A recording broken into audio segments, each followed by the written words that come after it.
The following show is not intended for children under the age of 17. There will be foul language and adult content. Viewer discretion is advised.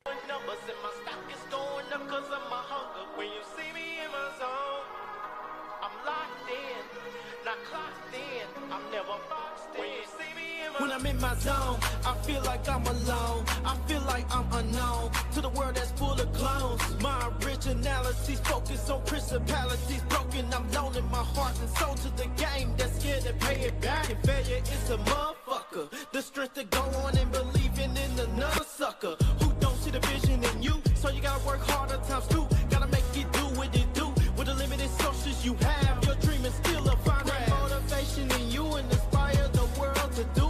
If you love it, then fuck it, get through it. Yeah. Mumble mentality activated. I waited for so long. Get burdens out, outweighed. When you see me in my... Haha, yes. Here we are again. There's three of us. Damn, here. somebody is on our case. It's like 6 minutes late. Okay, brother. No, that's Jonell. Oh, okay. No, he 100% right. We on supreme CP time. So that's John, not we supreme apologize. CP time. No, it is for us. It is for us because I put specific instructions in the chat about what time audio visual is and what time we starting. And I'll be waiting on y'all because I'll be setting this shit up an hour and a half in advance sometimes. Bro, I was here. Oh, I know you was here. I seen you. Look, I said I was gonna go get some milk and I came back all right. You did. But we here. Late or not, fashionably late, CP late, black people time late. It's okay. The party low-key don't be live until late anyways. If you show up early to a party, you fucking up. So whatever. You be all right. You ain't damn near done with your workout. Stop that. Man, you ain't no damn near done with your workout. Shut the hell up. I see what you be doing for your workout. You probably getting into the heat of it right now, but it's okay. I digress. Anyway, ladies and gentlemen, welcome to your favorite Wednesday pastime. We're gonna give y'all a little bit of a unexpected nightcap type of situation because we got a wild and exotic kind of setup for the night. But before we get to all that fun and adventure, coming to you live from this cold ass state in Texas here that we are just dealing with weather that we don't like dealing with, but it's here. Because I don't know about y'all, but waking up and seeing frost and ice on my fucking vehicle is not what I signed up for when I moved to Texas. But that's what we got. But anyway, I'm still the one that they call Mr. GQ, and I'm going to say this very simply. Please allow my confidence to offend you. Ooh, we got bars tonight. I don't have no bars. It's your boy DJ Micah B, and y'all know what day it is. Hump Day! Happy Gentlemen's Talk Wednesday, everybody. Hey, yo, pause. Oh, phrasing, my brother, phrasing. What's happening, y'all? It's Outlaw, and a view like this needs back shots. That man is in a good place. One of my favorite places. It's one of my favorite places. I'm a fan of this location. I'm not going to disclose the location because it's not for the general public, but just know it's a great place. The actual place or the city? Both. BOF both. Both. Okay. Listen, my man is listen, like they do on ESPN, Outlaws at a satellite location. Just know they got some churros here and some big old women. I hate you for that.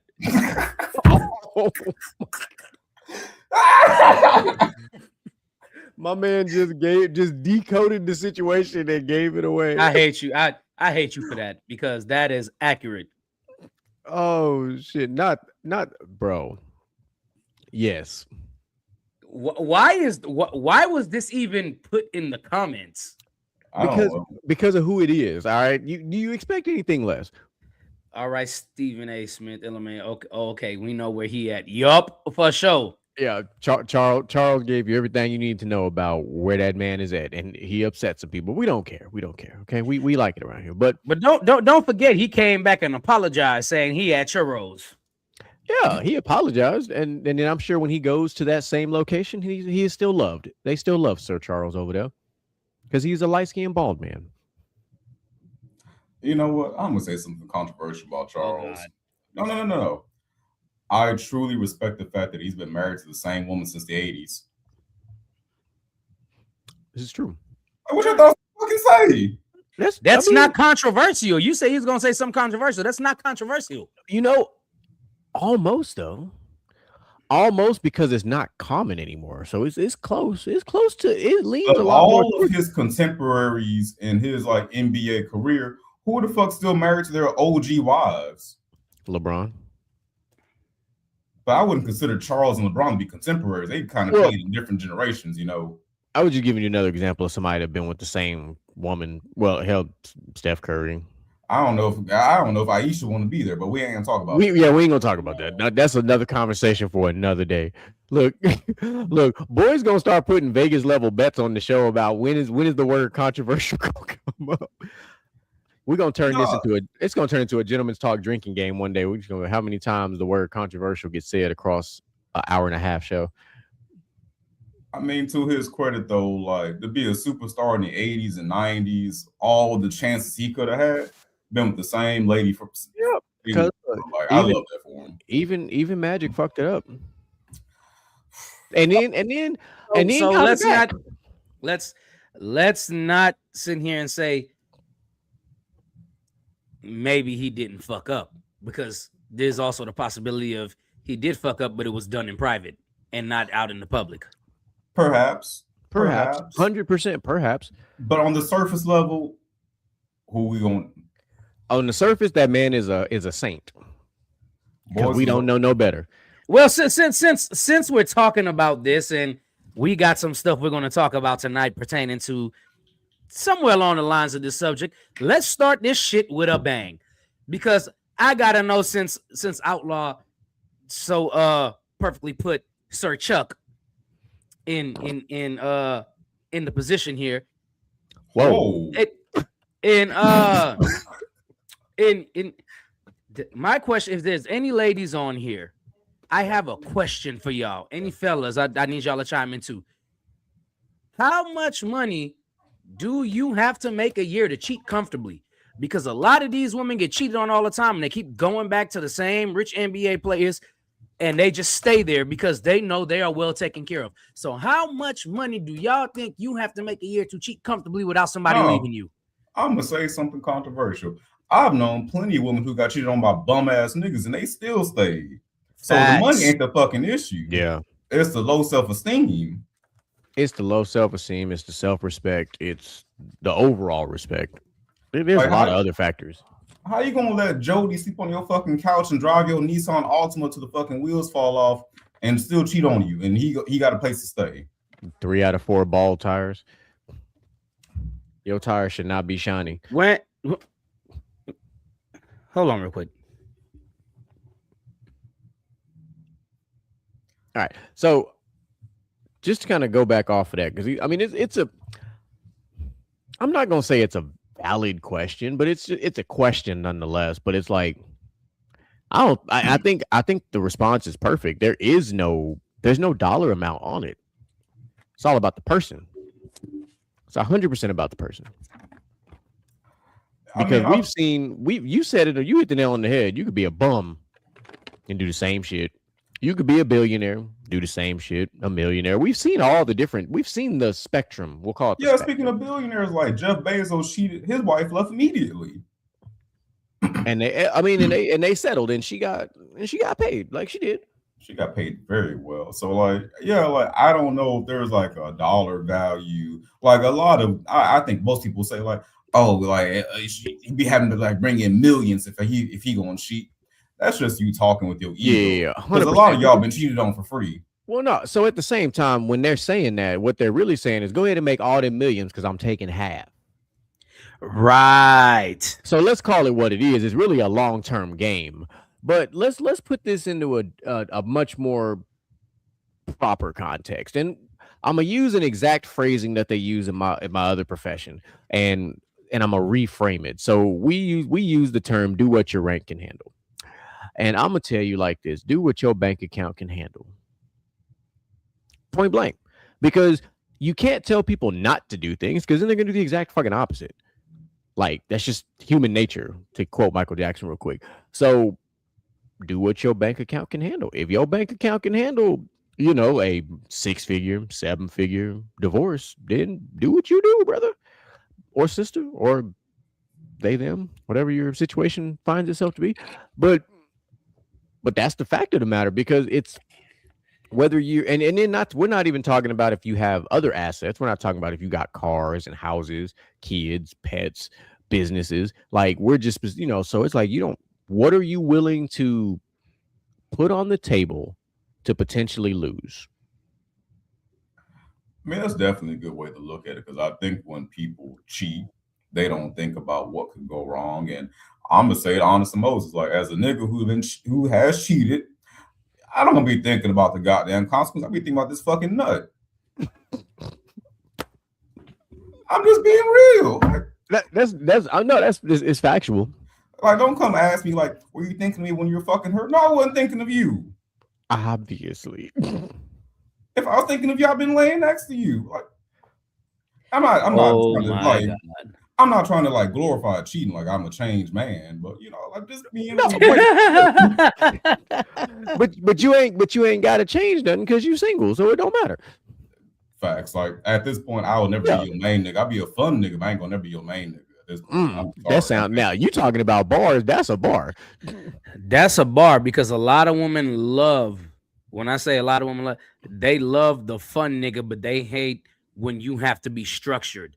They love the fun guy, but but they can't stand their man when it's time to be the guy that has to. Right. Yeah, like that sounds like the name of a summertime anthem. I had a conversation earlier with a lady friend of mine. We're adults. We've done some things, and she was talking about like how like I ain't never took her on no date. And I was like, at this point, why would I? Like, I didn't kind of already got to the finish line. I done already shot up the club. Yeah, and she was like, well, we're adults, so it's okay. But like the guys I really like, I want them to take me on dates, And I'm like, so you don't really like me, but you still fucking with me though. So like, what is it, That's what I heard just now. But it's like, but here's the thing though. Let's unpack that without putting your business out there. I'm going to unpack this differently. You did exactly what you were supposed to do, because in a sense you were friend zoned with perks. So you were in the friend zone, but you unlocked the perks. So you got all the perks of what you wanted.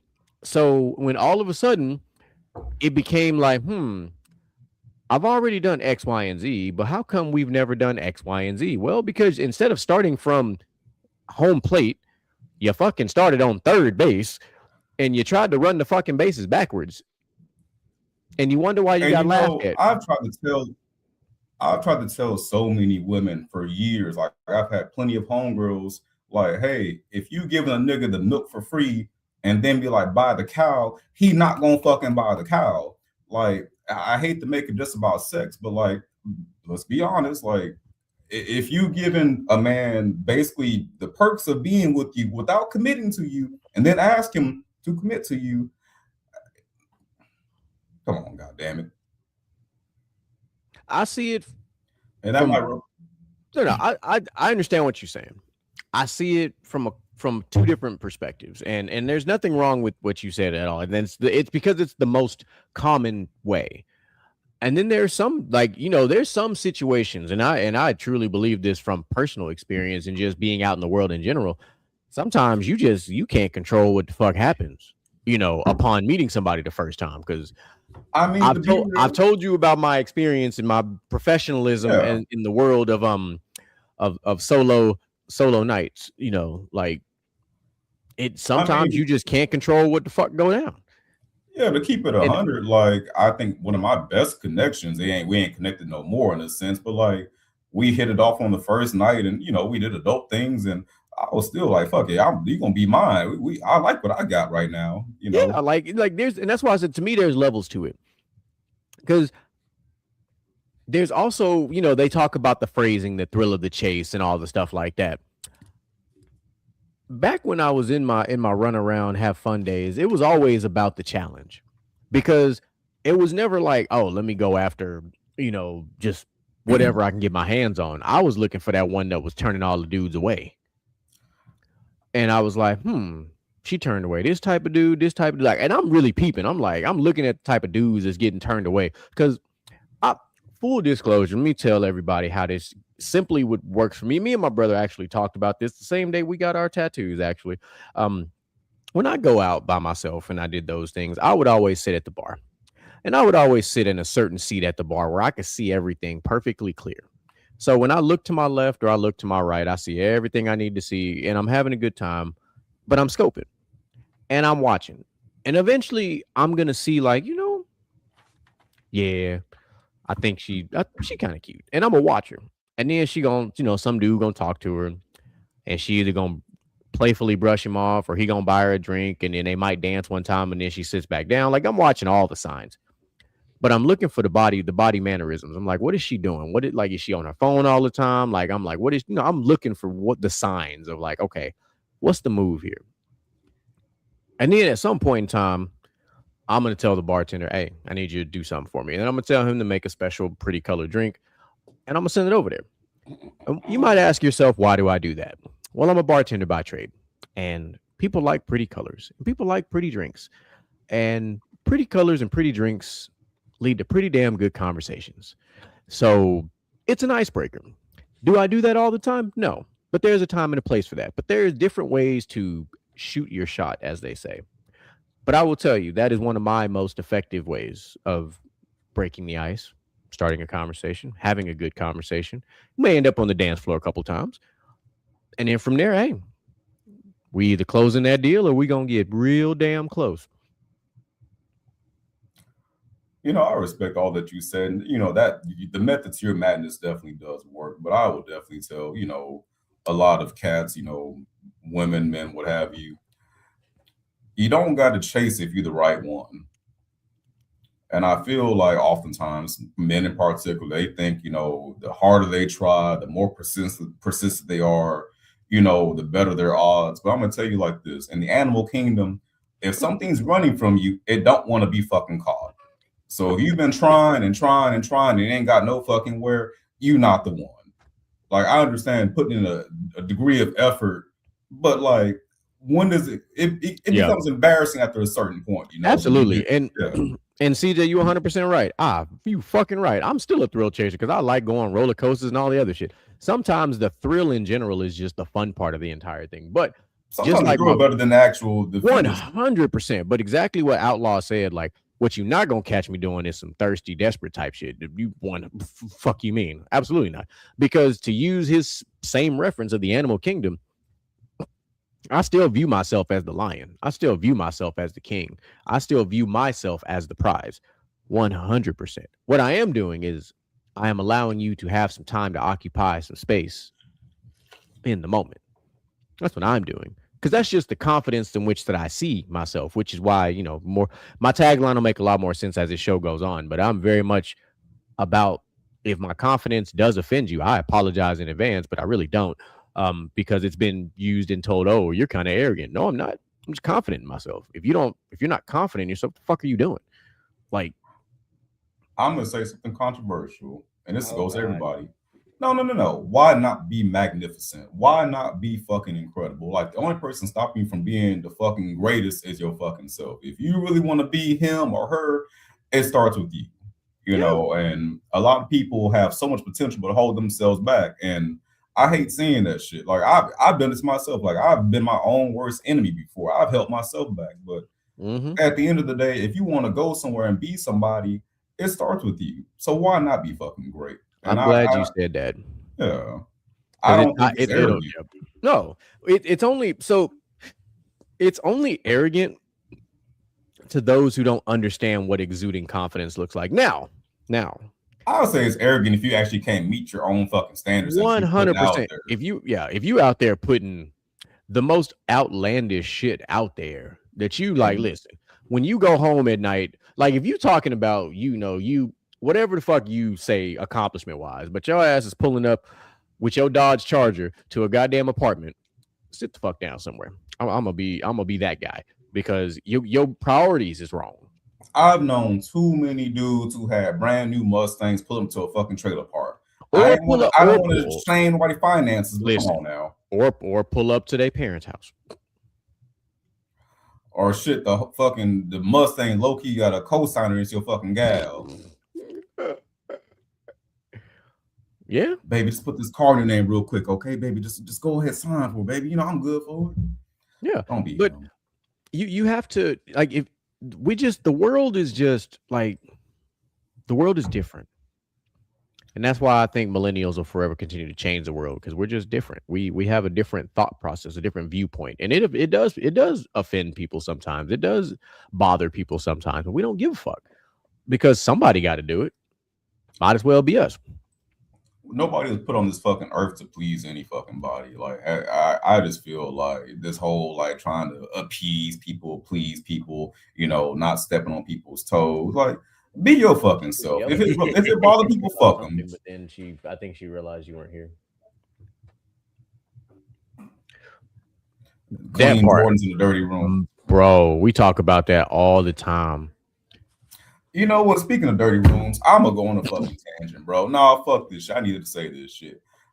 I know people talk about how dirty niggas could be, but bro, I done been to a lot of females' houses and they could be the nastiest motherfuckers ever, bro. Don't let a pretty face fool you. A lot of these women be living in fucking squalor, my nigga. Never trust a big button to smile, yeah. Until you pull up to a girl house and her fucking bed is a mattress on the floor, man, god damn it. I can't say I've ever seen that before.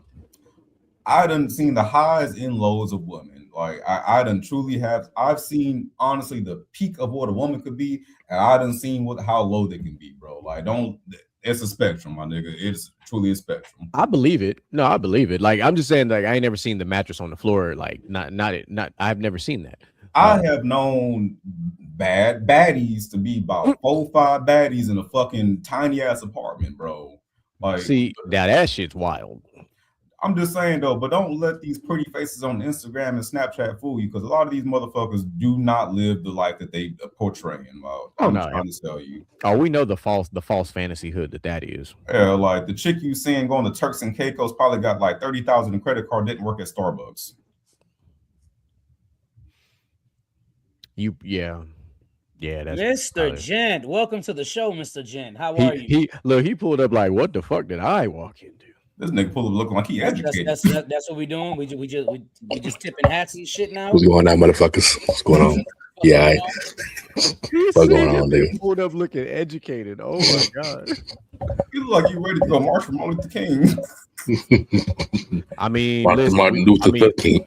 The month is coming. I'm just saying, the month is about to be upon us. Hey, the hat might be thrown in the air, and we might need to be summoned. Nigga looked like he was down there talking about jump down, turn around, pick a bale of cotton. Hey. Oh, Lord, pick a bale of cotton. It's nice to have you, my brother. It's nice to have you. Yeah, it's nice to be here, brother. Nice to be here.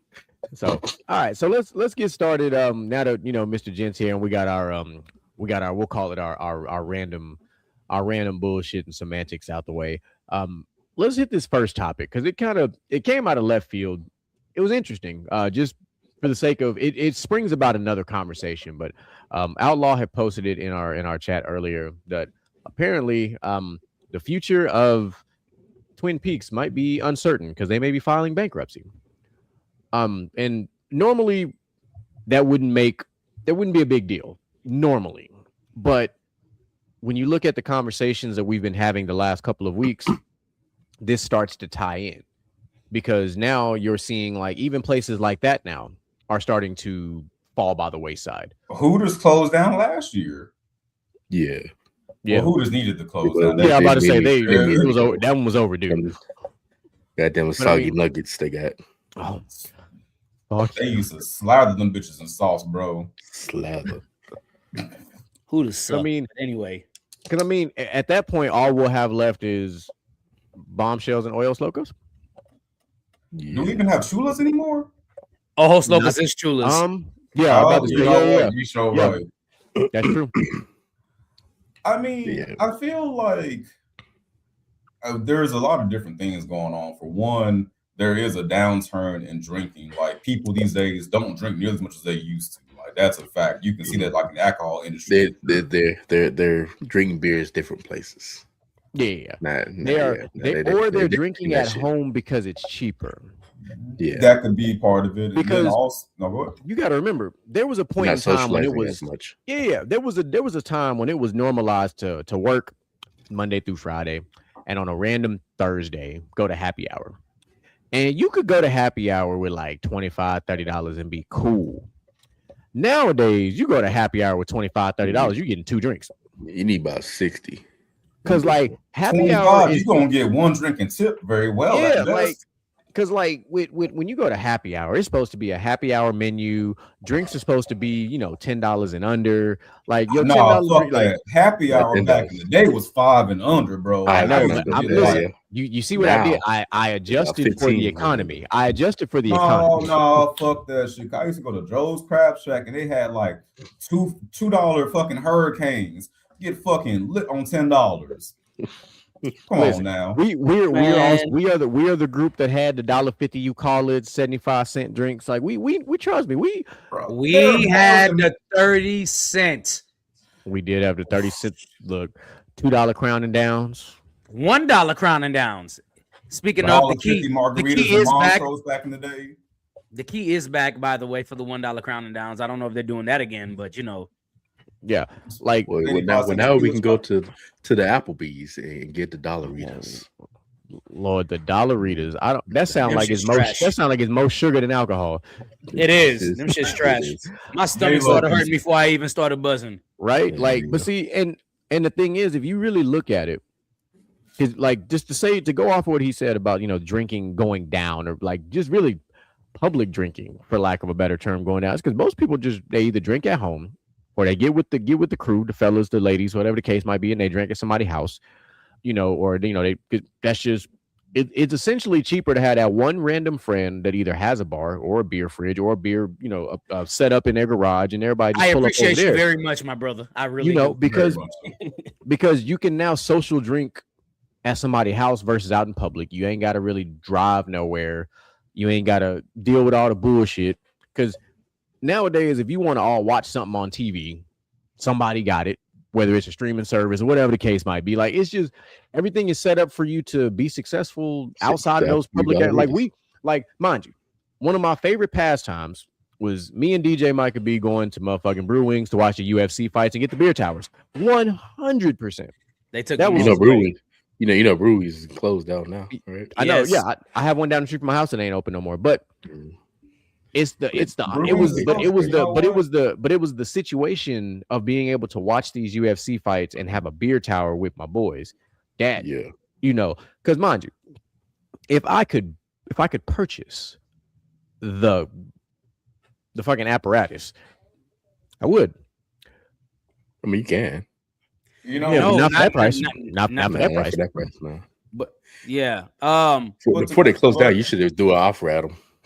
Well, no, because the Brewings at one point did have the beer towers, and then they took it because Brewings had the deal with UFC where they didn't have to pay for The fights. for it to show for the fights to show on every single TV. You pay one price and you stream it on every TV. Whereas with the boxing, they would charge for you to get into the door because they had to pay for the boxing match on every single TV. So if there's 25 TVs, they had to pay for that boxing match 25 times.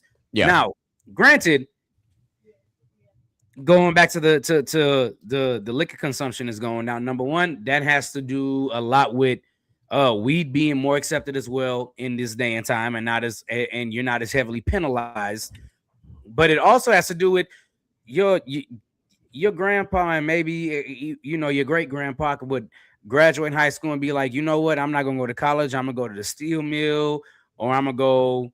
Go lumberyard, go warehousing or some kind of heavy machinery where they're getting paid 25. Granted, you could. Me and my manager were talking about this. They moved to America when he was like 7, right? From Mexico. His dad worked 12 hours a day at Food Town as a sacker, right? He worked 12 hours a day as a sacker, and 2 years into him being in America, just him sacking groceries, he could afford a 2-bedroom house with 2 bathrooms and pay 600 something a month in mortgage. Back in the day, That is ridiculous. Back in the day, your grandpa could be working at the fucking rail yard. Your grandma could be a stay-at-home mom with 5 kids. He got a secret family across the yard, another family, another town away, and he still had money. That's our grandpa, actually. I was just about to say, we know somebody like that. Yeah, that's our grandpa. Had how many families? Too many. But it's just, we're living in a like, and then at the same time, the generation behind us, they don't really. The reason they're not out there, drinking near as much is because that's just not what they're into. That's not no. Percocet, Molly Percocet. Tell the truth. Yeah, and that's why I said drinking. I didn't say anything about the other stuff. But what they sip drank too. So yeah, but here's the other thing. Don't be surprised, because this whole thing with Twin Peaks leads into a much grander thing. Don't be surprised if nightclubs start to become almost extinct. They kind of already have, bro. Because think about it. Like, no. There's more lounges now than nightclubs. Well, yeah, but that's because of us. Because we're the ones who go to hookah lounges and to bars. Like we go to regular bars, or we go to country bars ain't going nowhere. Like country bars will probably outlast everybody, outlast all the shit. But the shaking the ass type of club, I think that's on the downturn, bro. Well, yeah, because this fucking generation don't dance like that. Bar. There'll never be another Pink Monkey, bro. You're not gonna have another Drink Houston, because this generation don't dance like that. Because everybody's socially awkward. Yeah, everybody stands up against the wall, or everybody's like, oh, I'm not trying to dance because I'm about to go sneak this person. Like, granted, part of it started with us, but nobody just goes out and does that shit anymore. Like when you see these places do these events, they do it and cater to the millennial crowd. They're like, hey, we doing a 2000s hip hop party, or we doing it. Like, it's catered to us. It ain't catered to them, because they know we gonna pull up. Look, 35, 36, 37 years old, and guess what? We're gonna be on that motherfucking dance floor, tearing it up. Gonna be hurting for about 3-4 days afterward, but we still gonna do it. I got a bag of ibuprofen and acetaminophen right here. Not this man with the Ziploc bag. Wow. I promise you, it's all.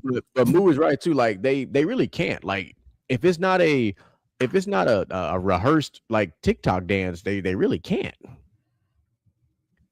Like, I actually kind of wanted to pose a question though. Like with Twin Peaks closing down, I kind of thought about a place that's always jumping, and that's Pluckers. I ain't never seen Pluckers be fucking empty, dog. I fucks with Pluckers though. That's one of my favorite spots. That's funny because I think Pluckers is absolute trash. I like Pluckers, but I don't know if it's like the food is so good people continue to pay the high ass prices. Like, I don't know why people go to Pluckers, honestly. I don't know. Like, I kind of don't really understand why Twin Peaks fell off, because the food wasn't terrible.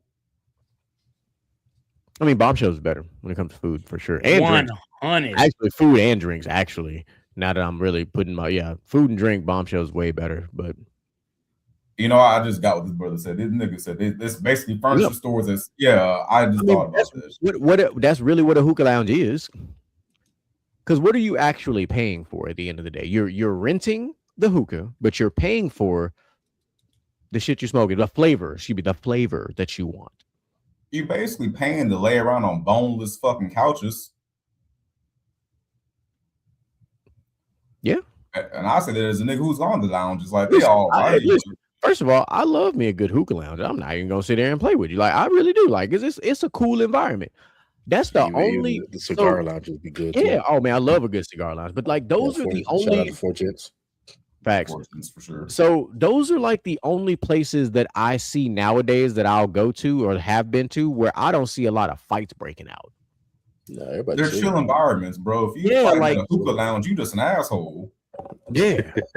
For real. You ain't no reason to fight no more. Because who are you fighting at the hookah lounge? Because everybody's sitting down. And at the cigar lounge, it's mostly old heads, so like, yeah. And or like cougars didn't go to church that morning, 100%. But that's the thing, like, even with us, right? Like we don't really hit the nightlife very much. We don't switch the game up, and we do a lot more brunching. Yeah, definitely. So like, because like really, like if I really put it all together, like if I'm going out, I'm 9 times out of 10, if it's not a party that our family is throwing, I'm at the country bar. Fuck else I'm going.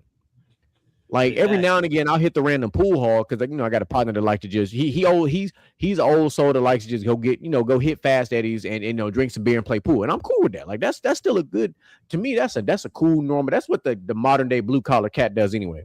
All right, look, I done worked all week. I just came off this shutdown, man. Let's go hit the pool hall and let's drink pitchers of beer. I'm down with that. That's cool. That's a chill night. Ain't nothing going on, but we drinking beer and we shooting pool. That's cool. I gotta say, this brother really is on point down here because, like you said earlier, like cats these days, if it ain't a TikTok dance, they can't fucking do it. Listen, like it's true, but it's true. But you got to realize the fucking Cupid Shuffle in fucking middle school, bro. You got to realize the majority of the TikTok dances are the same dance broken up in different parts. Might throw one little extra dance move in it, but they're the same dance, just different fucking areas. Like, same moves. I would love for you to explain which dances are parts of other dances because I have no idea. Man, I don't keep up with TikTok dances. Like I watched them do I watched them do the new stanky leg shit, and it was not part of nothing.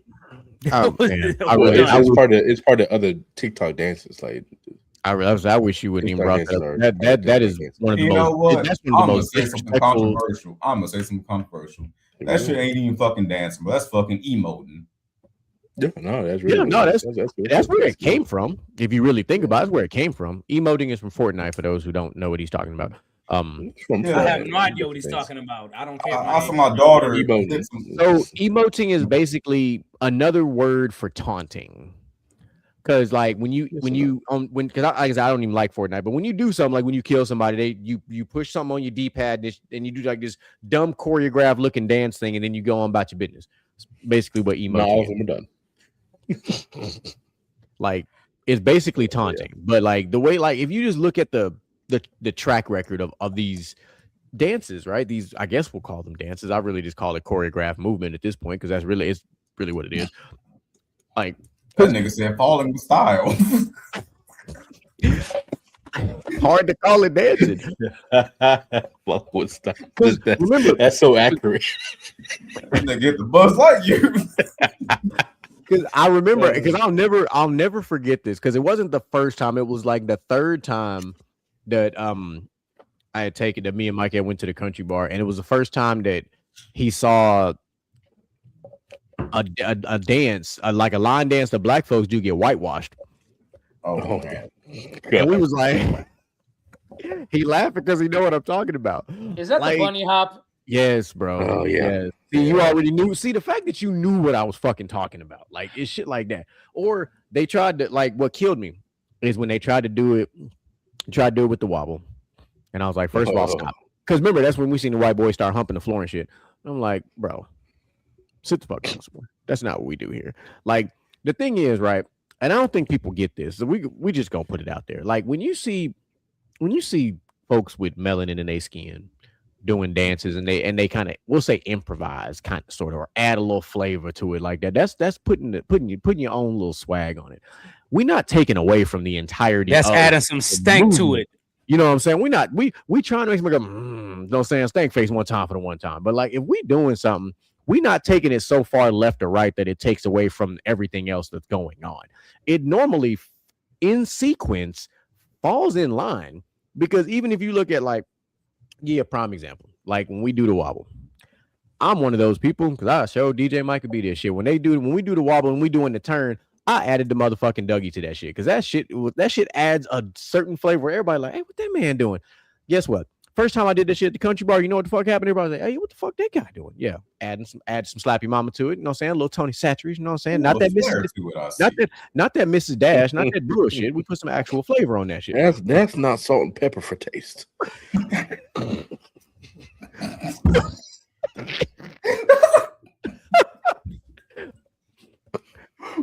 Yeah, but you got to, like, once you learn the steps, it's always a remix. But the remix makes sense. Yeah. Even with the Cupid shuffle, because some people do when they do the step, right? When they do the steps, and some people do the actual steps, some people do the jump steps, like there, but it all falls. Hey, me, I do the slide. But it all falls in line. It ain't some random outlandish shit that ain't supposed to go with it. So it's like basically, I'm gonna put it like this. I'm gonna cook out the fuck out this situation. It's basically like when they do that, they basically just showed up with raisins in a goddamn potato salad. That's what the fuck happened. Because it don't even make sense. It don't make sense. It don't add up. The math ain't mathing, and the whole rhythm is off. Yeah. Like you done fucked up the whole display of the cookout with that shit you brought to the table. And now you're tired. I mean, them folks who fucking you tired as fuck. Them folks really fucking wobble and trying to hit the Macarena with that motherfucker or some shit. I don't know. You know the best way to depict these two things is the white version of doing the cha-cha slide and the black version of doing the cha-cha slide. You got to realize the two differences from that. Everybody clap their hands. They're all off beat. And they're all just disheveled. And everybody's and their Charlie Brown looks a lot different than our Charlie Brown. Yeah. Everybody's their drop low get to the flow is our drop down low. Oh no. Really pause. That's the one right there. That's the one. That is that right there alone is the difference. Yeah. And how low can you go? Can you go down low all the way to the flow? And hands on your knees. That too. One hop this time. That even just looks different. I will give no. The right foot just step. 5 hops. 5 hops. How off rhythm that should look. Yeah, you had to realize 2, 3, 4, 5. Exactly. And that's the problem because they don't count. 5. They don't count. They just jump. White people count the jumps. Black people do not. We don't. The ancestors tell us when to jump. Yeah, with the beat, dun, dun, dun, dun, dun, right foot now, boom. Like we ready for that. There, yeah. Like I want to ask a question that might be out of left field, but like, I guess it might be down to culturally, like black folks when we get together, we gonna start dancing. But I guess white folks they don't just dance at they get together. It's like I don't know. They white don't. folks music. They don't. They air guitar. They air guitar when they get together. Or they sing. 100% they sing. Oh no, baby. Oh no, baby. What is you doing? I went to a country bar and never seen our dancers done their way so much in my life. That's what I was telling. That's what I was talking about when Micah seen that for the first time. He was like, "Yo," I was like, "I know." It's hard to explain. Like, and you know what? Here's what's crazier about it, because I'm very well traveled, and I will tell you, when you go to a country bar in Corpus, Dallas, Houston, Austin, San Antonio, it's very different. How all these dances change dramatically. That's it, Moo. They socialize. That must be the key, because like I've gone to so many Latino parties, and it could be a kid birthday. As soon as we start drinking, we all out there. We all dance. Yeah, we dance. And to be if I'm being completely honest, like of all the country bars that I've been to, I'll be that guy. I'll tell you which city I think actually does it the best. It is San Antonio. San Antonio does it the best. And I think it's because I don't know what it is, but like San Antonio does it the best. Like their country bars have the best mixture of people. The vibe is always on. And here's why. Because I was there like 2 years ago when this shit happened. I watched and I was there at a country bar, and I watched it go from country to hip hop to anthem music to where we had a motherfucking beach ball on the fucking floor. Everybody was like they started playing the Black Eyed Peas, you know, all the anthem stuff. And then so it went like this, and then it found its way back down to just two-stepping again. But that was in like a 3.5 hour just stretch, and I'm like, bro, that shit was wild. Like it was a whole party in that little moment. And that's like that 10 to almost 1 a.m. That right there is a mixture of that. And then they do that. They throw that little random other two-step song in there just to kind of bring the vibe, you know, back down, because they know, hey, look, it's 1 o'clock. You got to start looking to see who getting chosen, who not. You know, that's how the bars do it. They know what the fuck they doing. Somebody got to get chosen for 2 a.m. So they got to make sure, hey, y'all been dancing. Yeah. You know, people been throwing ass and all the other shit. Now let's see who gonna get close and get their two-step back on, get the spinning them around. You know, there's levels to how these people do this shit. We've all been in the clubs. We know how this shit go. So he said, what year? Brother, every year.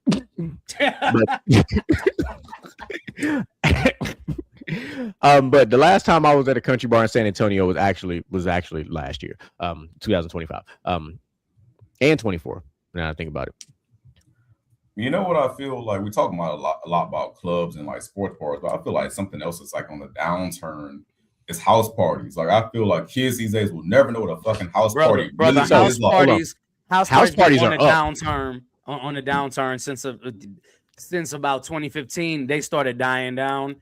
And I do think now is like the last like good year for house parties. I do think now it's back on the upturn for the simple fact that shit is too expensive to go do.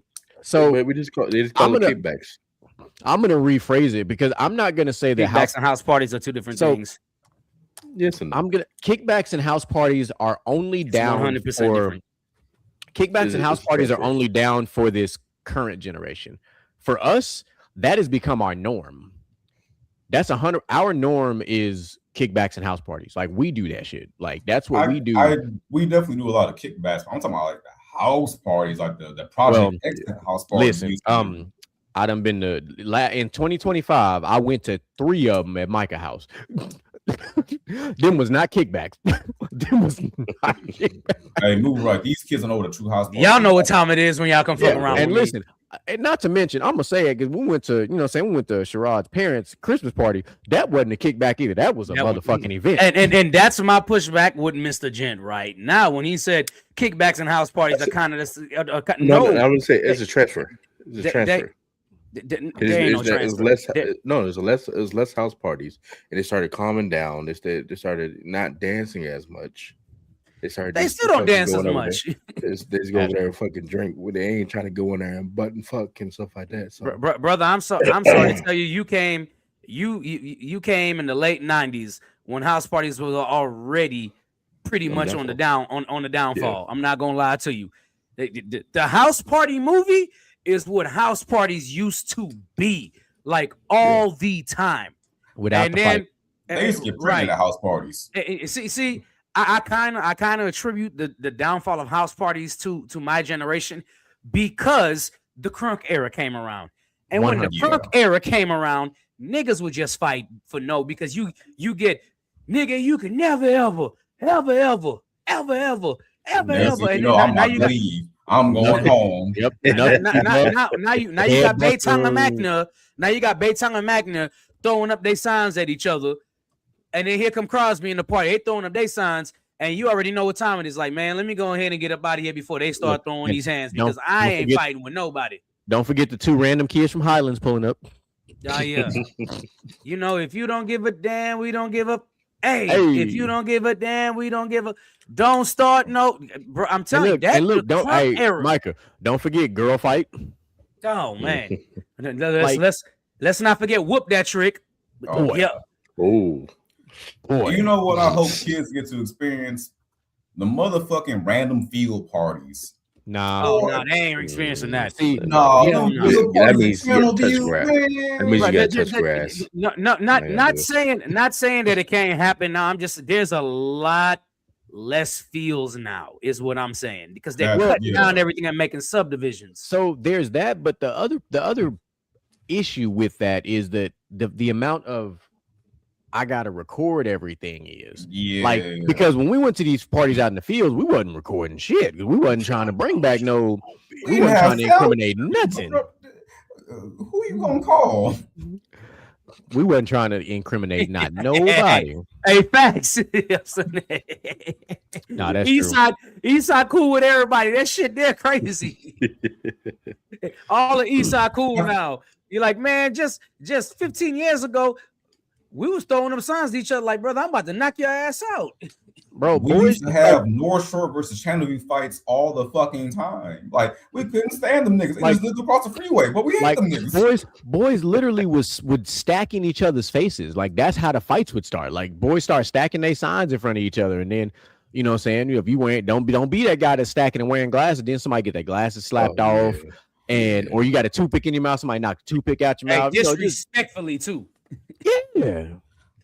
You couldn't live on the wrong side of Wallaceville without a nigga being in your shit. Like, you live on the other side. No, fuck, Bro, you on the wrong side of the hold track. on. Look, check this out. I do you one better. Michael, you'll appreciate this. You live on the wrong side of motherfucking Baytown and you got a problem. Oh yeah. Look, on the whether wrong you side was of the at- car. This Sterling versus you Lee look- shit listen, already just already. No. Let's I'm saying it's already let's break it up. Let me even. break this. Ely, Let me break this thing down to y'all. Yeah, Let me break this thing down to y'all even more. All right. Y'all know Mac near King's Colony. Mhm. Bruh, Yeah. as soon as you pass under I-10, Linos is right there. Mhm. They're like, you cannot be from Linos and come to Magnet, and it's literally 2 minutes away.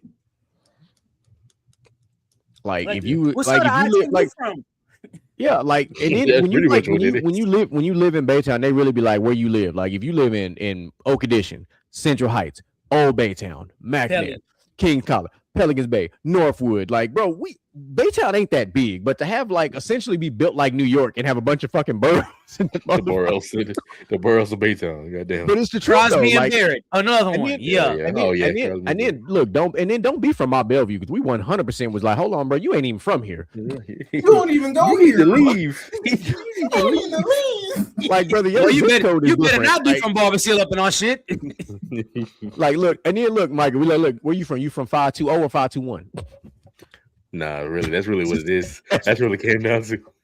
Like, that's how ridiculous it is.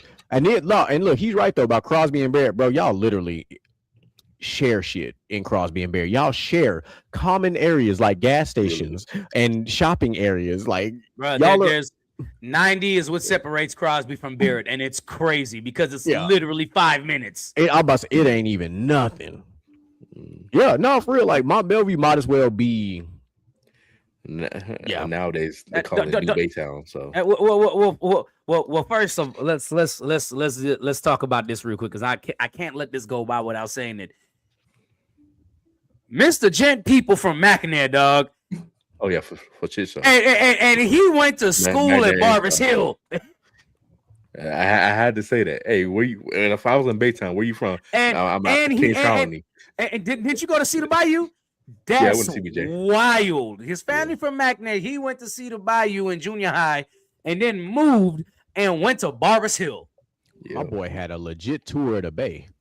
No, Boy, not for real, 'cause I went- my question here is, yeah, I went to different schools if in you that was in district. high school and Mount Bellevue, Baytown, and Mackinac was all in a fight, what was you gonna do? Nigga, I'm in Mackinac. That's Oh, okay, I'm, all right. if I'm telling you, if I'm in Baytown, they say where you from? I'm from Kings Colony. That's exactly where I came from. Like, I'm I from Kings think Colony. you know what's crazy to me about like how Baytown was so like I guess divided. Like y'all was in the same fucking school district. What the fuck? Like at least with like North Shore and Channelview, that's a whole different school district. So fuck them niggas. You talking about rival schools, Damn. and we didn't even. Damn, I didn't even realize that. That is different school district. Well, shit. but, Yeah, but, like- but it's the truth because listen, we didn't even claim BCA. Oh yeah, I really didn't. We just Well, laughed well, at people. We was well, like, well, we was like, Like, what? Like You if, a if we BCA? know Like the what? niggas from like Fur or like CE King, that's a different school district. So of course, but like we Well, not gonna first of fight all, all well, that. see, King and North Shore is the same district, though, right? No, they not. Don't No, they're not. fucking say that shit. No, they not. No, No. they not. North CE Shore is King, in. no. See, King is in a different district from North Shore. What No, what North district is North Shore in? Which district got it? Galena Park. Yeah. See, I Fuck thought C ISD. King wasn't Nope, Sheldon. Mhm. Oh Sheldon, yeah, you're right. Sheldon. That's Sheldon right. ISD. Don't look. I got you, bro. Don't worry. That's Don't right. get it twisted. Yeah, Yeah, about to say Sheldon, like Sheldon, I don't Sheldon claim ISD. them. right. I don't That claim shit's them niggas on the other side of the freeway. I mean, it We don't is, claim but the house it's niggas. truth. It's Yeah, nigga said we Sheldon. Nigga, you went to Sterling. Shut up. Right. Yeah, when that's y'all went to almost one like little- saying yeah. he went to Cranbrook. That's a private school. You went Y'all to Yeah, went to Sterling. one little, dog. one Shut little up. motherfucking state finals. Watch, and, watch. that's funny. He gonna come back and be like my kids. Look, there goes. Oh yeah, CJ did go to He went to Channelview. he went to Channelview. Yeah, Yeah, he went to did go Channelview. CJ went to Channelview, but John L on the other hand talking about we Sheldon. No, nigga, you are GCC ISD. You just live in Sheldon now. Gross. That is gross. I'm sorry, my bad. I'm gonna shut up. This motherfucker here, I'm bro. shut up. Anyway, we gonna pivot. We all just a bunch of dumb East Side kids fighting over shit. We just basically telling everybody what if they don't know, they know now. But look, see, there you go.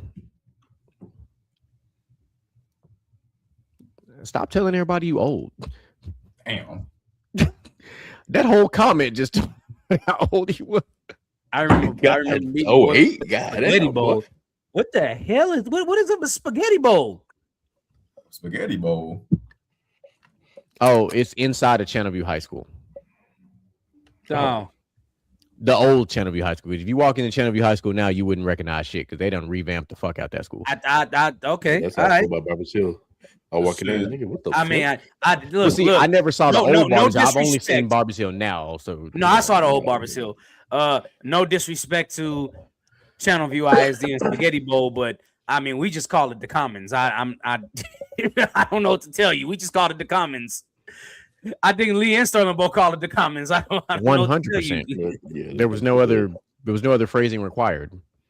You know, I ain't gonna lie to you. I think you just hated kids because they wasn't shit in Channelview anyways. I mean, GQ. We met at the I guess the Ranger Station. I don't fucking what the hell is the Spaghetti Bowl? What? We met at the Ranger Station and I don't know the Gander Flock. I don't fucking know shit. No. What? The only thing Channelview had going for was fucking Caranchos. Like y'all was hard carried by the best. Oh yeah, Caranchos fire, dog. That's all y'all had was like the best tacos on the east side. Other than that, fuck y'all. Caranchos is fire. I can't even lie about that. That's true. That's all they had going for them. I mean, he's not wrong. Caranchos every now and then. You're not supposed to be giving out secrets like that. That's just supposed to. It's all right. Listen, they wouldn't know where to find it anyway. It don't even matter. They wouldn't. You really couldn't find that hole. Anyway. That is true.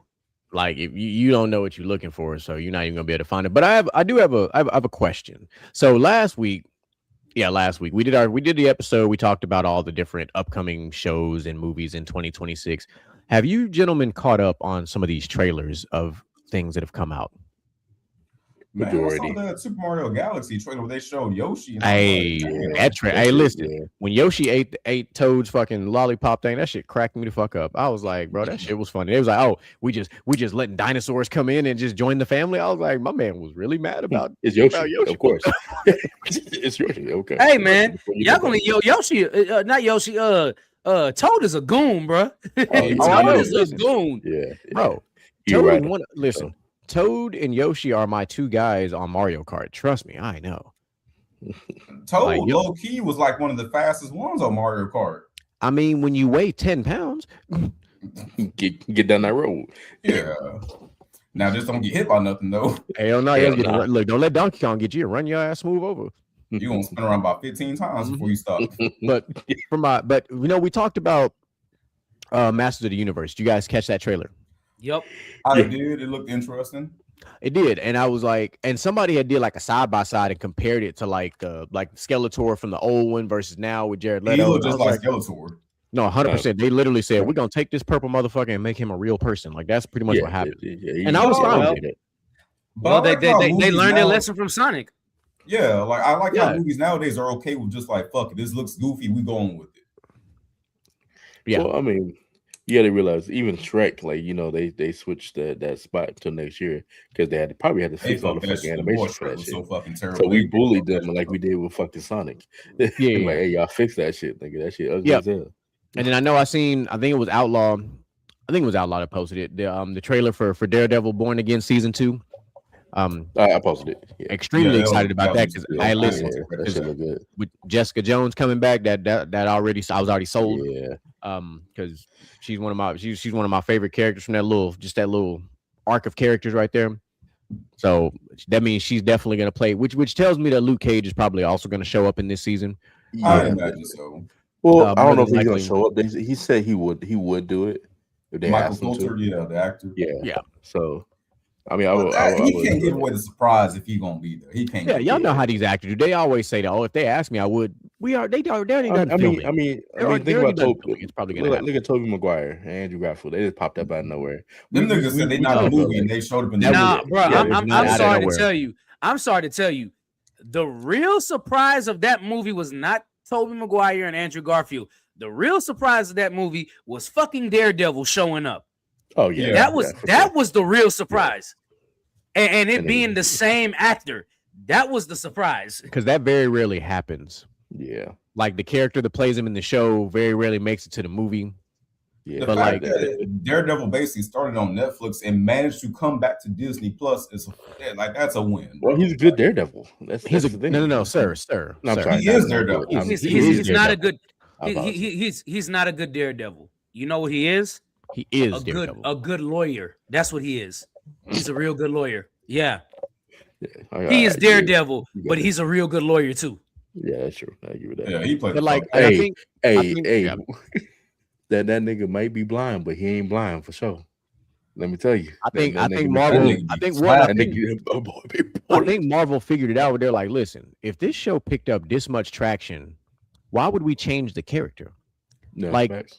because it's not like here. And I think what Hollywood did or has done in the past is when a show did really well, they just assumed, oh, okay, the show did really well, we can adapt this to a movie and have a completely different actor. And it's like, no, when we watch that show, like the perfect example is Flash. 100%. 100%. Because we were like, hey, bro, when we watched the Flash series, we were invested in the character who played Barry Allen because he played it so well. We did not want you motherfuckers to give us a brand new guy who has an extremely suspect outside of Hollywood life, clearly. Bro, no, and that Flash movie was that Flash movie was not good. Grant Gustin was so good. He fucked that movie up. Grant Gustin was so good as the Flash. Everybody forgot he became famous from Glee. Yeah, that's true. That's how good he was. Honest to God, I really feel like they're going to bring him back as the Flash. I feel like you don't have a choice. He posted a picture, I think on Instagram or something like that, of him like sitting on the couch, or whatever like that, with the Flash poster in the back, and then nigga looked in shape, like you look like you about to be Flash. He can resurrect DC's cinematic universe's Flash, because he should have been in the Flashpoint paradox type of thing that they did for that whole setup, like because. I don't even remember the other dude's name to play Flash. I just remember he was just not very Ezra good. Miller. I wasn't a fan of him anyway. Like I don't like him. And then like I said, then we can't say off the field issue. I'm gonna say his non-Hollywood life. He was just a diabolical human being. Like this man had a whole court case prior to the movie. I will give DC one thing. When they put Ezra Miller in the TV show, that was pretty dope. So that got everybody excited, like, cause seeing them like, oh, they're back to back, like they're Flashpoint Paradox type shit, you know, or something like different universes that are coming together. That was exciting, but him in general is not really exciting. Well, part of the issue with doing that also is that the person that played Barry's dad was the original Flash in like the 70s.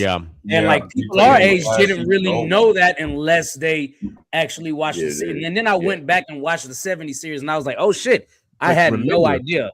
When you know what was another surprise for me with that episode was the fact that they used Lucifer from the Lucifer show in the Flash. It's easy to do when these characters are already popular, fans love them. Like, I'm still waiting on them to give us, whoever they're going to use for John Constantine, because we're going to need him at some point, but like, and like right now, Constantine movie with Keanu Reeves. Yeah. But I don't know if he's going to play the DC version of Constantine, or if that's just like a separate Constantine movie altogether. Because it doesn't really, the Constantine movie that Keanu Reeves didn't really look anything like DC's Constantine in name only, because it wasn't, because Constantine's stories, white dude. Constantine's story is very different. Now, mind you, Keanu Reeves 100% could play DC's Constantine. I'm not even gonna lie to you. He could. Absolutely. He could. But this is a good opportunity for them to bring in somebody fresh for a very interesting character. But see, then what I like about it, because once you bring in Constantine, now you have another tie, because you've got Constantine and Batman. They have a very good relationship. Now you can also bring in Zatanna, another, like you start bringing in what do they call them? Like Justice League Dark, basically. When it's like Batman, Zatanna, Dr. Fate, I don't know, brother. Like we gotta see how the Supergirl movie is, because I ain't like the last bro. movie Listen, this Supergirl movie has me nervous. And here we go again, throwing Jason Momoa in a completely different role.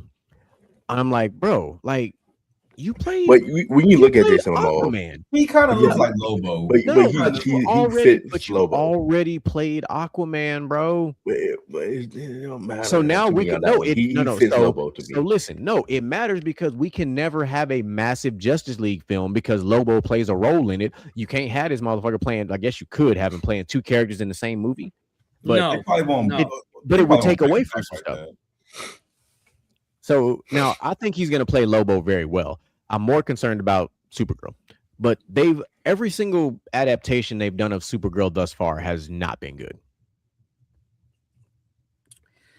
I give the first two seasons from the Supergirl season 1 was pretty decent. Yeah, and then I was gonna say season 1 was actually pretty straight. Speaking of, that's another person that got famous off of Glee. Yeah, it's now a superhero. Exactly. Granted, they did the fact that they sung in the episodes. The Super Friends song. Yeah. That song is a smash hit, by the way. I did like that episode. I gotta say, I will say the DC shows are good at casting. Like the dude that played Arrow, every time I think of Arrow, I'm gonna think of him. Yeah. Stephen Amell is the truth. Stephen Amell is the man. He did that. Like if they ever bring him if they bring Green Arrow into a Justice League film, you bet not play in the cast nobody else. You cannot bring Stephen Amell because he's dead. I know, but you can. I mean, the way the different universes is. Hold on. It kind of ended. First of all, they did it with Paul Walker. It can be done.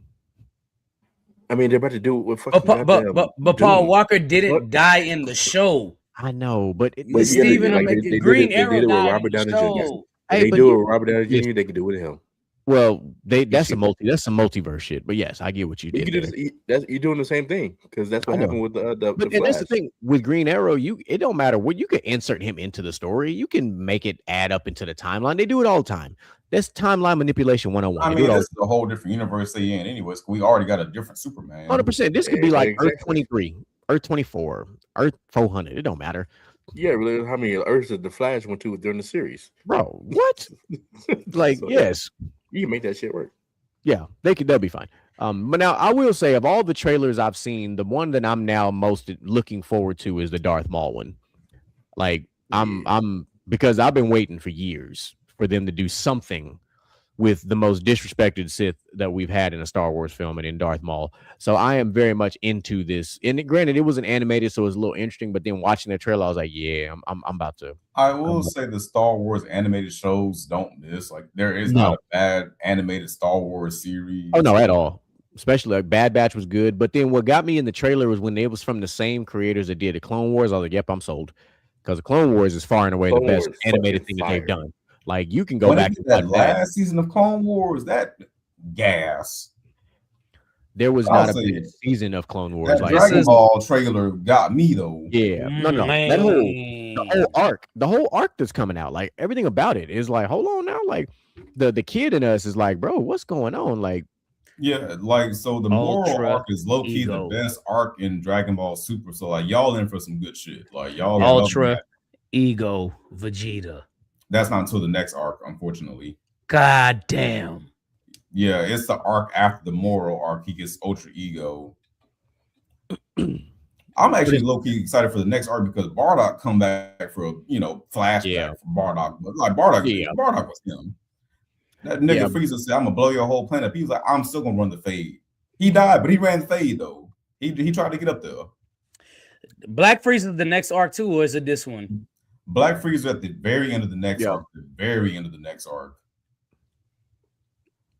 There's gonna be some good shit going on. The next two sagas, there's gonna be some good shit. Yeah, having Black Air Force Frieza is gonna be fun. We're gonna Am I wrong? Is that not what Black Frieza is? Basically, Black Air Force Frieza. Like, I mean, it's gonna be. I just love how Frieza, that nigga is so strong. He never had to train, but when he trained for like 6 months, he like beat both their asses like that. Come on, man. fucking learned how to become a gold Super Saiyan, basically. Then he became a nigga. You had to realize that Frieza had the most valid crash out. And still got the nerve to call them monkeys. You know what? To go back to what Mr. Jen said about most valid crash out, if you look at the Frieza saga from Frieza's point of view, imagine you space Genghis Khan, got the universe on lock, you put up on this fucking backwoods, fucking playing with these fucking slug niggas, and you whooping ass on everybody, about to get the Dragon Balls, about to get your wish for immortality, and some fucking hillbillies from fucking Earth stop your shit. Wait, I thought I killed you. I thought I killed you, monkeys. And you got the daddy dumb as hell, the son a pussy, then you got like a bald midget, then you got one of your fucking henchmen who betrayed you, and they got one of these green niggas trying to throw hands. I'd be fucking crap. Blow the fucking planet up. Blow the whole fucking planet up. And then you fucking wish. Hey, don't fucking planet up. Don't forget. He thought Goku was the only Super Saiyan, came back to Earth and got clapped again by a different person. Frieza's crash out is valid. He got cut in half and then got chopped into pieces and blown to smithereens. And he didn't know that nigga was his henchman's son. He got done in by his own subordinate's fucking child. Didn't even nigga came back fucking half cyborg, like I'm gonna kill all you fucking monkeys. And then you and your brother got cut. That was his daddy. His daddy got cut. Daddy, brother, they all look brother like got packed up too. Yeah, the whole fam got packed up by these monkeys that they like calling them. To even bring it back to what Michael said, bro, this nigga put up to Earth and died in one episode. He had a whole 100 episode fucking saga and died in one episode to Trunks. I'd be fucking hot as a kid watching that, I was like, God damn, Frieza back again. And then some random person come up that's like, okay, so he turned Super Saiyan, and just one episode, bro. That is the one episode. This in Dragon Ball Z time, he didn't even last 5 minutes on Earth, bro. Well, you know what? It lasted 20 episodes. That's supposed to be 5 minutes. The planet gonna blow up in 5 minutes. Yeah. 20 episodes later, they still scrapping. The problem with that scene, though, is that was basically peak Trunks. Yeah, no, that wasn't peak. Like I'm saying, like when they showed off his power skill set, basically, because after that he ain't really just like even when he powered up, he never really had that level of aura again. Where he was like, when he went Super Saiyan Rage, he did. But that was crazy. But I'm saying as far as like where he looked like he was just about to run through some shit. No, I'm gonna stop you right there. When that nigga went back to his timeline, packed up the fucking Androgynous in cell in the same episode. He did. Androgynous. Hey, that man said, I know you're there, Cell. Hey, he called them up with everything. Hey, you're right. He packed them up. That nigga slid on the Androgynous so quick, he fucking blew up 18, 17 like my sister gone, nigga. You too. You about to die next. All in one episode. Don't tell me Trunks ain't had no fucking aura. That nigga was packing up niggas left and right. Goku's playing with fools. Yeah, but that was Goku's character. He was always playing with his food. Play too much. Well, I mean, Trunks, but he didn't. Trunks, you can't say he always fucking died. He couldn't play with nobody. You can't say Goku always played with his food because he damn sure wasn't gonna beat Raditz by himself. He damn sure wasn't gonna beat Vegeta by himself. He damn sure wasn't gonna beat Frieza until he went Super Saiyan. But he was getting packed up by Frieza. But the first two. But you talking about Raditz and all them that was the beginnings of Goku's arc. He wasn't himself yet. Frieza, okay. he turned into his first version of his true self in Frieza. But I'm talking about after that with every other. Perfect Cell, you didn't play with Perfect Cell either. He was gonna lose. No, let's talk about this. Be objective. He played with Nappa. He played with the Ginyu Force. He 100% played with the Ginyu Force. Like he played with Android 19. No. I'm not gonna say he played with the Ginyu Force. He only played with Captain Ginyu because he came and packed up Raccoon, Jace, and Berta like it wasn't shit. He only played around with Captain Ginyu. But that's the Ginyu Force as a whole. He should have just eradicated. Like when you went on that run, when you punched Raccoon in the stomach and made them boy throw up basically, and you took out the other two in no time, you should have went ahead and took out Captain Guinea before he made himself transform and do the change now weird shit that he did. I don't see the only thing I've always questioned is, was he stronger at that point? Was Goku stronger than Captain Ginyu at that point? Because Captain Ginyu was light years above everybody else in the Ginyu Force. That part, his name alone, he was Captain Ginyu. Like his name tell you. Right. So that's always the one thing. Now, because it was also said in that episode, if he takes over Vegeta body, it's a wrap. Granted, Goku was already hurt at that point, so he couldn't do much to save Krillin and Gohan. The fact that saga ended by a frog is forever gonna be diabolical. I gotta say, from like I guess Gohan's point of view and Krillin's point of view, I'd be mad as fuck. We've been over here scrapping on this fucking backwoods ass planet. My daddy finally fucking got here, pat these niggas up. Now he hurt. He got to go to sleep for a fucking couple of days. And now Frieza done showed up. Now I got to fight this nigga. Wake your ass up, Dad. Come on, please. Like, I understand why Gohan did not want to fucking fight anymore. He was going through it his whole fucking childhood. My man is traumatized. Which is why he crashed out in the cell games. When Teen Gohan was a thing, he's like, you know what? That was all pent up trauma and aggression. That's what that was. The boy was 4 years old, so his fucking daddy get a hole in his chest. Like, yeah, and then the nigga that killed his daddy took him off into the woods and tried fucking trained him. Like, come on, man. Stockholm syndrome. Like, that man was built from trauma. And then his mama was abusive on top of all that shit. Make sure you're doing your studies, Gohan. But like, she was, so my man just finally had a chance to have a valid crash out, and it worked. And I'd be mad as fucking Chi-Chi, bro, because you gave Gohan all this hell, but you let Goten do whatever. Bro, Goten and Trunks be out here doing all the dumb shit. Like they literally doing the same shit that little Goku was doing in Dragon Ball. Like so out here on these adventures doing dumb diabolical shit. So I will say this as the oldest, and you can co-sign this because you're also the oldest in your family. When you're the first child, parents don't know what the fuck they're doing. They don't know what they're doing. They're out here freestyling it. They don't know. Like the second kid always has a little bit more freedom, bro. Because parents are like, okay, I was doing this, and this, and he still wanted to do this. And my first child turned out fine, wanting to do whatever he wanted to, even though I wanted this, and this. I can back off a little bit. That's how it is, bro. Like, let me tell you something, bro. And GQ, you could probably co-sign with this. I'm pretty sure you can. Outlaw, maybe you can. I don't necessarily know where you fall on your mom's side, but I'm my mom's only kid. Oh, okay. Well, so maybe you can co-sign with this too as well. But as the oldest, and for you is the only child, right? Like I said, you're the experiment, right? You get your ass whooped the most. My name ain't fucking 626, nigga. Like you when I say you get that shit funny. You get your ass whooped the most. You might say my name.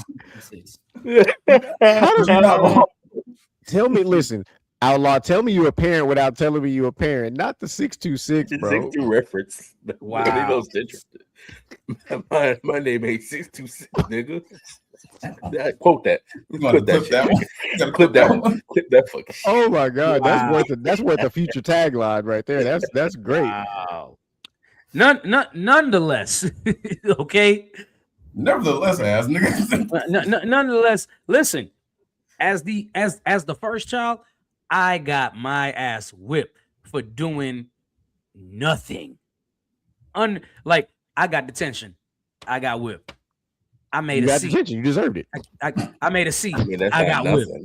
You forgot to take the shit out the freezer. Okay, right. Okay, yeah, that one. Yeah, okay, right. That was valid. That was right. Trauma. That's trauma. I got whipped. Whereas, as an adult, hold on. As an adult, I understand that one because, like, I done came home from a long day at work. I'm thinking about I'm gonna cook this fucking chicken. We don't. The chicken's still fucking frozen. Now what I'm gonna fucking do? I'd be hot too. You gonna get an ass whooped for that one? You gotta get your ass whooped.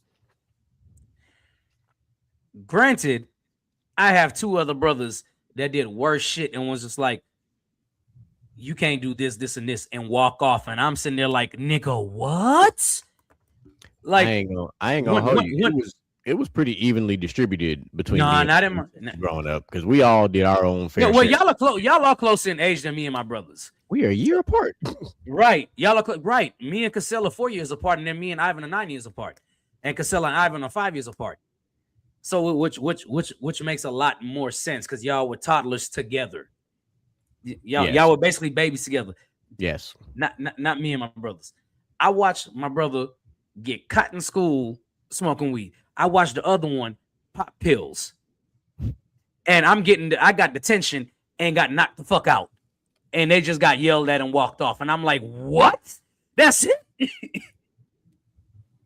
Now you putting their business out there. You know, I'll say this to it's your point, fine. Micah.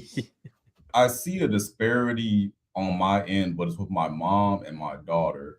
Cause my daughter gets away with fucking murder with my mom. I'm like, Mama, show her who you were when it was me in the 90s. Show her who you used to be. They will swear up and down. They will swear up and down they never beat you, and they have amnesia all of a sudden. Shit, now my mama love to relive that shit. You ever get beaten Kmart? Nah, Yes. see, I didn't act up in public because I already knew what the business was. We was not because mama started talking to you through her teeth, and you knew you was cooked. I got beat in the store on the way to the car, in the car, and at home.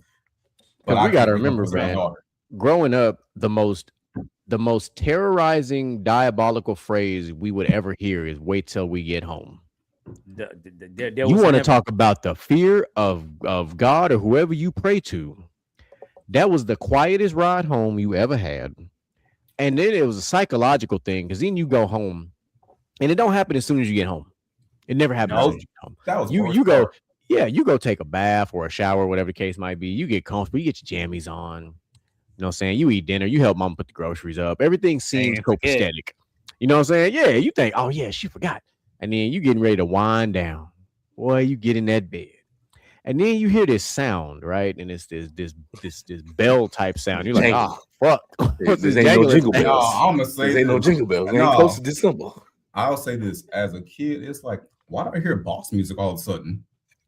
Or why I hear Debo sound? You're like, oh shit. But then when they open that door and they got that thing in their hand, you like, oh.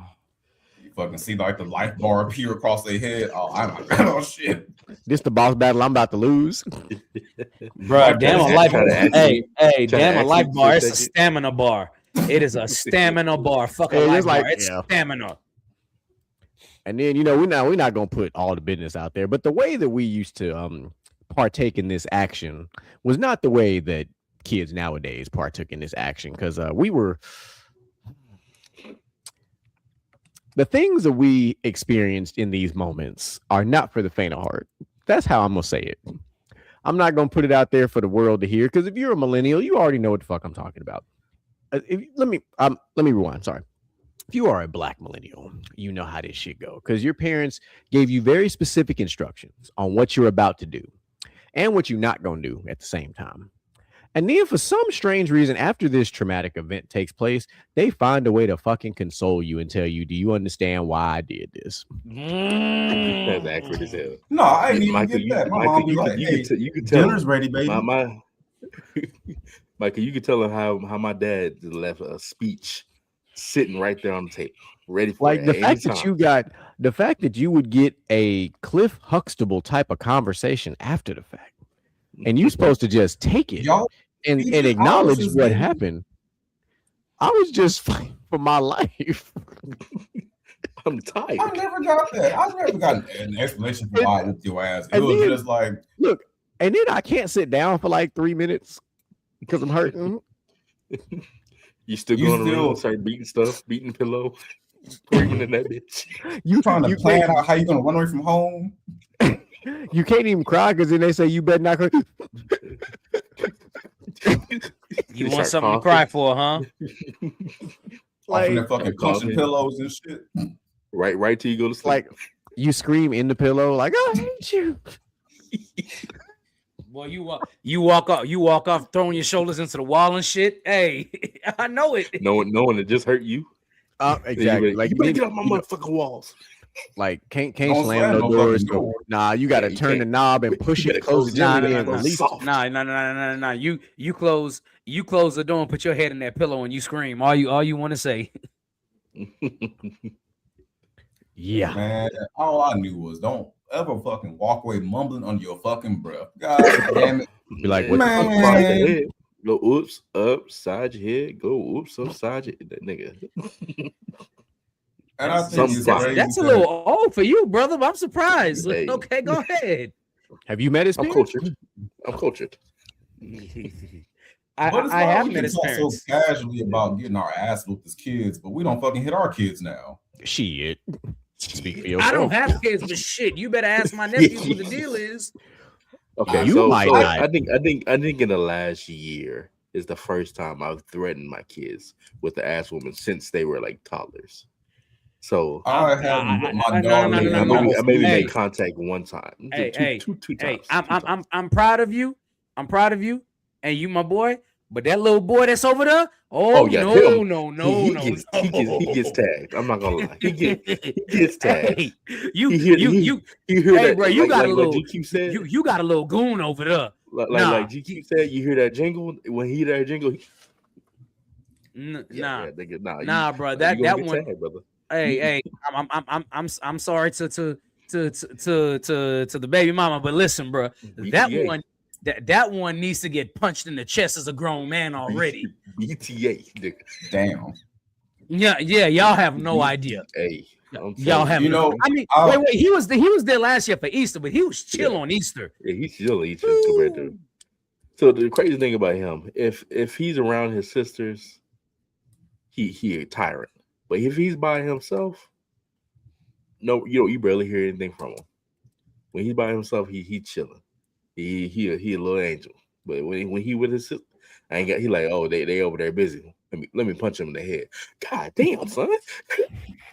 He said, let me punch him in the head. Oh, I'm telling you, he broke. I think he broke about 2 glasses now. 2 of their glasses now. Just because he just, you know what? I feel like at his age, whooping his ass makes sense, but I had realized around the time my daughter was like 4, ass whoopings wasn't working, so I grounded her.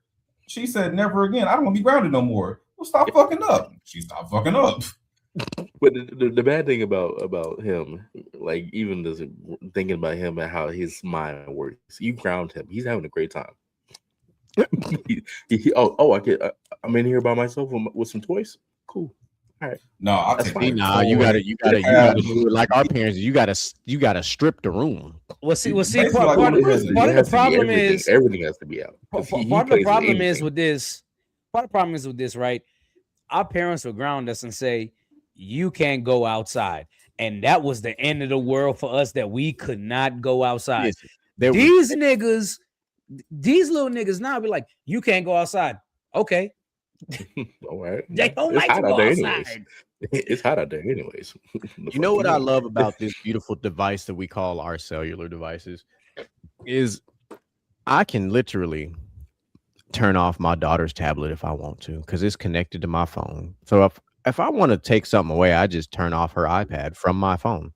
All I gotta do is turn the restrictions on, and she can't do nothing except log in.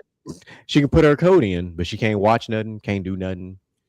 It's funny because like last time I had her over at my house, bro, like tablet time ended.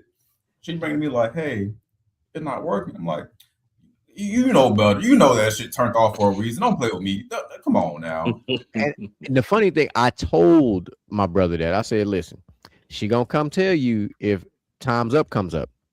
And I'm telling you right now, she gonna ask you for a password you ain't got. Same my daughters. At that time that they get locked out, well, I can't do anything on my phone. What can I do? What you mean? What you can do? You know what you can do? You can watch them eyelids. Get a book. Man, I gotta say, putting her down to sleep is always a mission, bro. Like, man, putting who down to sleep? Mine. Yeah. Yeah. Putting her down to sleep in a mission since she was a baby. I was over there every Wednesday when she was a baby. Say it ain't got no fucking easier, dude. Like, that is a mission. There's just more more clear words to be said now. Like, bro, I used to go over there. I used to get over there about 7 o'clock, 6:30, 7 o'clock after work, because I was right down the street, right? And we be in the back cave doing gentleman's talk. I get there about 6:30. He'd be like, let me go put it down to sleep. I'd be like, all right, bet. Sometimes my man be back there for an hour, and I just hear her screaming and crying. I'm just like, yo, what in the world is going on back there? And I'm just like, all right, well, PlayStation. See, I'm just turning PlayStation on and attempt to play Battlefield or play some Madden or something, because Lord know I don't play Battlefield. I was a Call of Duty person. You know what I miss between this toddler phase and the smaller than toddler phase is that she had a crib that she couldn't get out of. Now she in your face now. Now she is my pre-alarm clock, because I hear her when she gets up, because I'm a baby monitor dad.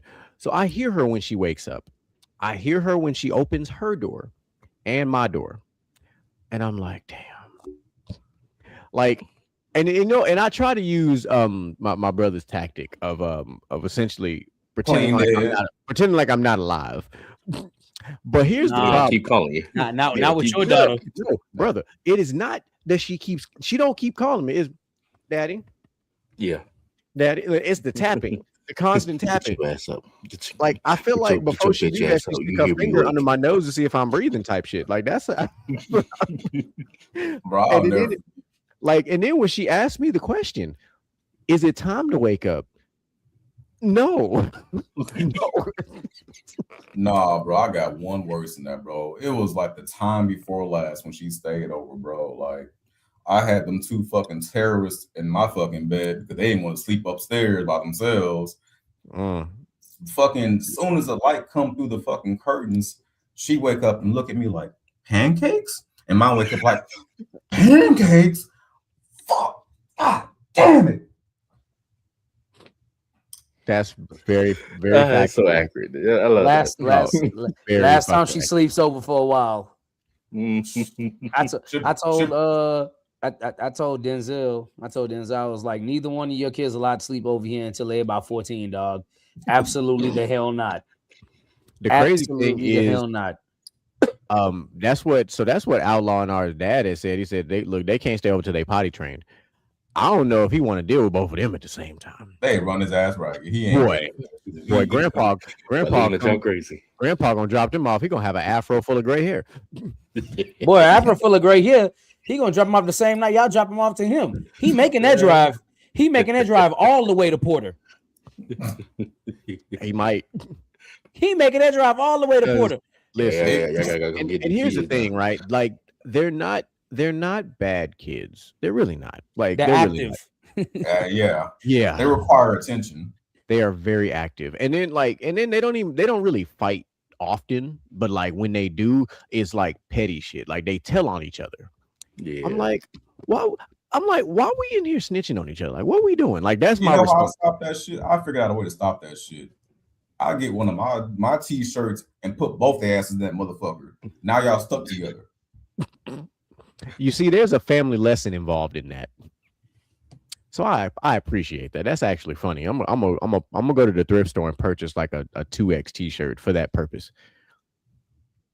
Like, look, y'all stuck together, y'all got a hug, like, deal with it. Like, are they only a year apart? Fighting so fucking quickly because it's so fucking goofy. They're like, no, 2. They're almost 2 years apart. Yeah, they're like, yeah, it's like a year and 10 months. Yeah, like it's 2 for a couple months and then it shifts again. Like, it's very odd. Yeah, they're like close and not close simultaneously. It's like but then you see them side by side, you don't even know which one's older. You would think they're people think they're twins, which is funny. Yeah, like they could pass for twins or sisters. Yeah. Like, you said it's funny. It's not funny because me and Denzel, everybody used to think me and Denzel would look just like, y'all not twins. Like, no, nigga, we are not twins. We're not even brothers. You me and my brother, they thought we was twins. And we were 3 years apart. No, but that's your brother though. They also like 3 years apart. But even like Elijah and Ethan, they thought we were, they were brothers and stuff like that. Nah. Yeah, right. Like me and Denzel were just cousins, bro. Like I never thought me and Denzel looked alike. I was like, I don't think we look alike at all. And they were like, y'all do look alike. I was like, no, not even. Then there's knowing y'all, no. There's myself and Outlaw. We don't really favor each other at all. Like, put us in a room, you could have never said we brothers. Like I don't see it all at all. I don't see it. The only way you would at all. The only way you would kind of tell that y'all are brothers is if your dad is in between both of you, and then you see y'all favor each other. Y'all favor your dad. Honestly, the way you know is when you see all the siblings together. That's when you see it. That too, yeah. Because you see all the different defining features. Like we have a group of light-skinned siblings, and we have a group of chocolate-colored siblings. Like we. Yeah, like when all of us are together, you can tell we're actually all siblings. But like, I think just me and my brother by ourselves, you would never know. But put us with our family, and it's like, okay, yeah, I see it now. Well, now you just got to put us with our daughters, and you're like, oh yeah, y'all motherfuckers. Oh yeah, for shit show. Yeah. But that's what I'm saying though. Like if your dad is there, I think both of y'all look enough like y'all dad, but not to look exactly like each other though. But you be like, damn. Okay, so they got the features of this and this from their dad. But other than that, you would never know. You would fucking never know. I feel like if you put me and my sisters together, you would know immediately. Yeah, the whole light skin crew. I think that's funny, the whole light skin crew. I think y'all younger sister don't look nothing like nobody in y'all family. Like I swear, like I'd be like, she don't look like nobody. But for the longest time, they thought that her and our twin sisters was all like triplets damn near, because they all favor each other together. Maybe so. She's grown into her more. She's grown into her features by herself more. But like, for sure, like. But I didn't know that one when she was young. I didn't know until she was like older, working at Academy, right? So. Oh yeah, so yeah, that's so I didn't. Yeah. You learned about her very late into the game then. Yeah. Like, but Rod, yeah, Rod, yeah, he kind of favor both of y'all. My two brothers favor each other more than me and Outlaw favor each other. Like those two favor. There's one just dark, one light. Like, but those two favor each other more than. But then, because I look the most like our dad. Yeah, I look like his twin, the more attractive one. But shots fired. Oh, all right, we are now over an hour and a half show. We're not going to go down that road. So you're not. Let's get to these final thoughts, please. 100%. Mr. Jim, would you like to get us started? This man is eating a purple pen. Goddamn grimace. I'm just thinking, doing my cast. Just because you lose everything doesn't mean you lost everything. Talk to him. When it comes down to it, when you think of everything that you have lost, you have to realize what matters is still going to be standing there. So whatever that you lost and you feel like it's lost, it is meant to be gone. So keep grinding, keep pushing. You didn't lose everything. You still got your mind. You still got your body. You still got your soul. Keep pushing. Last show of January. Let's get it. I see we is dropping bars to end this show. Okay, what you got, Outlaw? I'll go next, man. I'm gonna make a long story short. I had a really interesting, weird day, but it was a good day. And an old man told me, like the best things in life are unexpected. And he actually I thought about that, like really objectively, like low key, like all the greatest things that have happened to me in my life, I didn't see that shit coming. So don't be afraid of surprises, y'all. Like, don't be afraid to just have some shit just happen or just go on a random adventure. You never know what's gonna fucking happen, That's all I gotta say. DJ Micah B. Yeah, I don't have no prophetic words or words of inspiration, none of that shit that they got. This is what I'm gonna say. Jacob Fatu to win the Royal Rumble. Okay, I fucks with it. I don't know how I feel about the Rumble yet, so I got to think on that for a little bit. But here's what I'm going to say, because I like just dropping nuggets and wisdom, and it's starting to become my thing, and I'm enjoying it. But I just want everybody to take this for what it is and just listen to it. Never dim your nature to comfort those who fear your strength. Some will only love you when you are weak. Let them go and be the wolf. So as I'm continuing on this journey that I'm on this year, understand that what I just said there was a simple summary of things that happened last year. And I want you to think about it like this. Every time you change and somebody says the phrase, man, you've changed. No, you didn't change. You just decided to be more of yourself again. And people sometimes just don't like that because they like the other version of you that was weak and able to be taken advantage of or able to be used and abused and whatever the case might be. But you decided to be your natural, unfiltered self, and they don't like that because it makes them uncomfortable.